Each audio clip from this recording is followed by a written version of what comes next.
What if I told you your business is paying everyone else besides the person who built it? I think a lot of business owners resonate with that because you might be right there in that moment where you're like, I'm paying everyone else and their mother. Typically, most businesses run by a broken formula. There's a formula out there where it's sales minus expenses equals profit. Accountants say this, bookkeepers say this, even sometimes other owners are telling other owners to live this way. And it sounds logical. You make a sale, you pay everyone else and their mother, and hopefully, sometime at the end of the day, at the end of the year, maybe when, like the cows come home, when you can sell the business, when you can sell all your properties, whatever it might be, I want you to be able to pay yourself, but not at the very end. That's a broken formula. That's also a formula for you feeling stuck like you're in your own rat race. I don't want you to live there. That's where a lot of business owners live and they never get out of that cycle. And then you wake up a decade into your business and you're like, where's all the money? Where did it all go? I don't want you to live there. So, what do you do on the flip side? The first thing is we have to get that broken formula out. It's not serving you. It's constantly going to be putting expenses first, and you'll never pay yourself first. There is the profit first formula or the wealth formula, where it's sales minus profit equals expenses. You make a sale, you pay yourself first, and you make sure you have profitability, and then the expenses are there to grow the business. So you never make sure the business is suffering. And we are now protecting you, the business owner, the exact person of why this business is even there. And a lot of people sometimes feel they don't deserve to get paid. Sometimes they feel like it feels a little bit guilty to take money out of the business.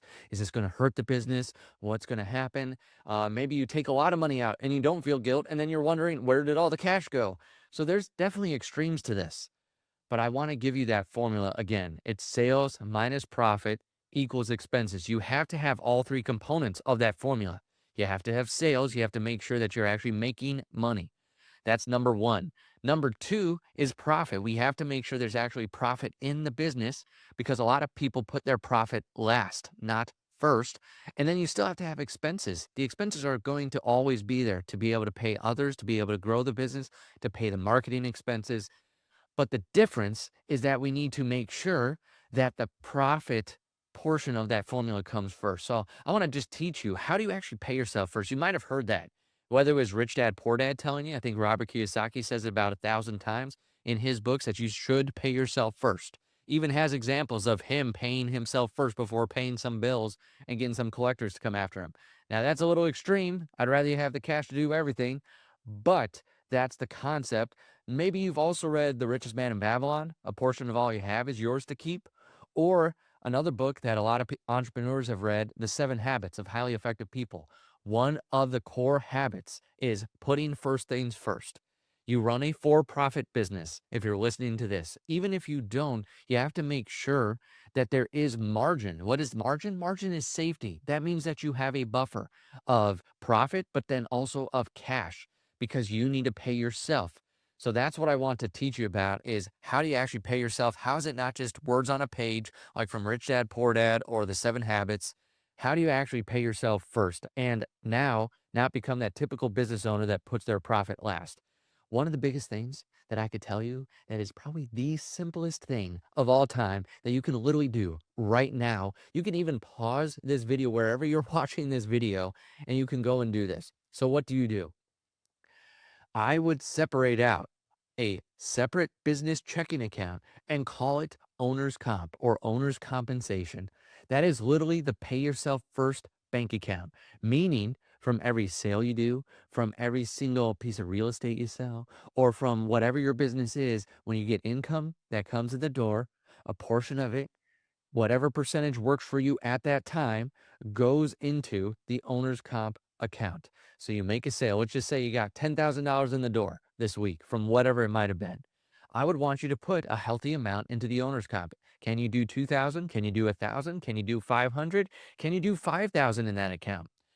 I want to start somewhere that you can do consistently because that is how you pay yourself first. You're intentional with the dollars. And that's one of the first steps of profit first is actually knowing where all your dollars are going.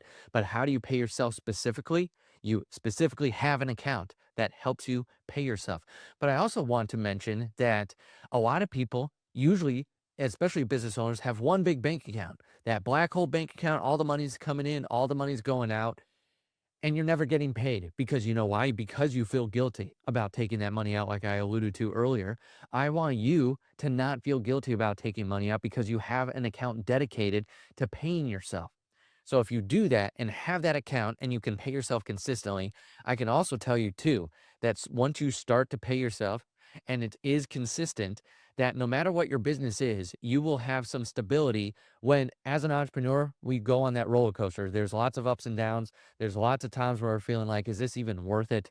I want you to have the money that comes to you personally that backs that up. One other thing that I want to mention too is, especially if you're an entrepreneur that has a spouse, if you have a significant other, someone that depends on your money, whether that is a spouse, it could be a child, it could be parents, whoever that is that's relying on your cash. That's why I want you to have an owner's comp account, because it's you being able to say, this is what I'm going to put in this account. I'm going to strive every month to be able to get this money in there. I want you to take it one step further too, not just setting up that account. I want you to find two numbers that are very specific to you, especially since I just referenced maybe a spouse, significant other, maybe a child, maybe a parent, whoever's dependent on you. I want you to find two numbers in your business, and these are not complicated. You do not have to be a math whiz. You just have to know your situation. So honestly, the only people that can find these numbers are you. Two numbers. What do you need and what do you want? Meaning, what are those numbers? How do I find those numbers? What do you need? That would be, how much on a monthly basis do you need to pay yourself so that you as a business owner are not floundering around just like, okay, sometimes I take this much, sometimes that much. How much do you need to pay yourself for the lifestyle that you've built? How much do you need in order to not feel like you're in the rat race every single month? Is that 5,000, 10,000, 20,000? If you're living in a super expensive area, is that 50,000? I don't care what that need number is, but that's the first number to be able to pay yourself. Then from there, I want you to dream a little of, why did you start this business? That's the want number. So if your need number is 10,000 a month, what would 20,000 do? 30,000 a month. Would you be able to take the trips you've always wanted?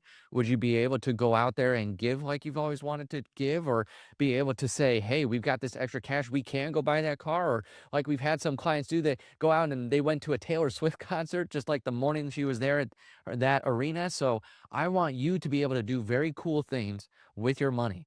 But a lot of us are held back because we never pay ourselves. We might have heard it, like I said, from Profit First, or maybe from Rich Dad Poor Dad, or from other different books that we've read, but it never has been solidified by us putting money in our pocket. It's just something that we've always heard. I don't want that for you. I want you to be different. So what do I want you to do? I want you to set up that account.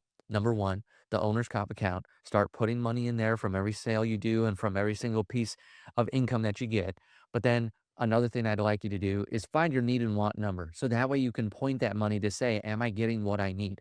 Now, if you're watching this and you haven't made the jump full time into the entrepreneurial world, I would have some advice for you as well. I would say still set up an owner's comp account and start moving money in there. And can you get several months worth of reserves in that account? And if you do, maybe one day you wake up and say, I have 6 months in this owner's comp account. Maybe I could quit my W-2. I want you to have an amount where you say, maybe I would feel comfortable with 6 to 12 months of reserves, then you could walk away. Now, if you're a business owner, you're doing lots of deals, maybe you need 3 to 6 months in there just to weather those storms that you know have come before and will come again. Because if you're full-time, whether it's in real estate or any type of business, you know there's ups and downs. So also I want you to build towards some reserves in that owner's comp account. So 3 quick things. If you don't do any of them, just do number 1. Set up that owner's comp account, put some money in there. Number 2, find the need and want number. And then number 3, make sure on a consistent basis you're actually taking that money out. You're putting it towards the need and want. You're building it for what you really want. So that's what I would tell you. If you are not paying yourself right now, you're feeling the pain, that you are feeling guilty about taking money out. You don't feel like maybe sometimes you even deserve the money. I'm telling you right now, you do.